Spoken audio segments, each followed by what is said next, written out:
Fala aí, galerinha! Estamos trazendo para vocês mais um encontro de Filomena com Mariquinha, com Florentina. Sai, você! sai! Vai puxar no parquinho! Seu irmão hoje ele não veio, tô por conta só de você. E se você temar, eu vou te pegar de...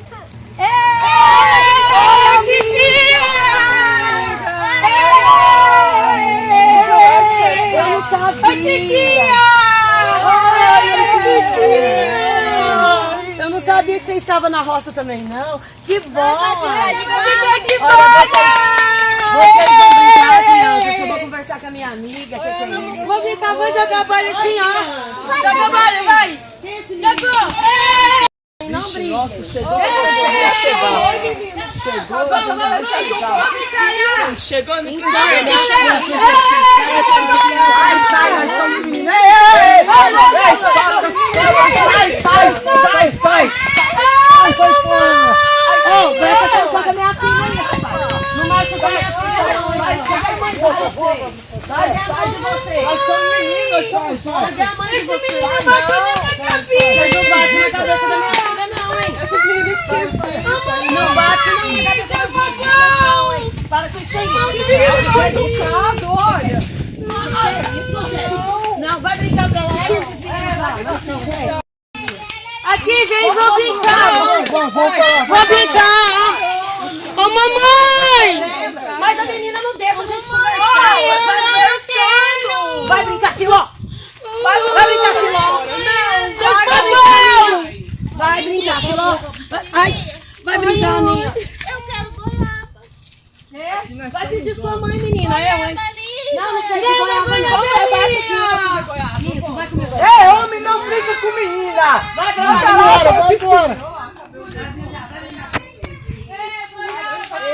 Não é verdade, né? Então, você gostou aí do que eu te disse aquele dia? Eu me lembro muito bem, minha filha, que você...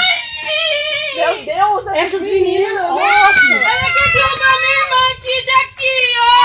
Não, É que eu quero Pede goiaba. goiaba do meu avô! Pede goiaba do meu avô, sua vida! Desce daí, Pede menina. goiaba do meu avô! Ela quer bater na minha irmã! Ô, ei, vocês param de bagunça. O que é isso, gente? Vai vir festejar na roça? Eu sabia que via aí. De quem é esses meninos estranhos aí? Não, eu já tô acostumado com Mariquinha e Chiquinha. Vou apanhar goiaba!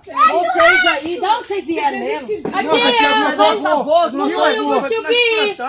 Meninas, vai brincar, vai brincar. meu avô que Até o nome dele. Ei, sai daí! Desce, Piló, desce. Goiaba! Desce, Piló, desce. Quer saber do... Goiaba. Menino, você não quero tá goiaba. falando.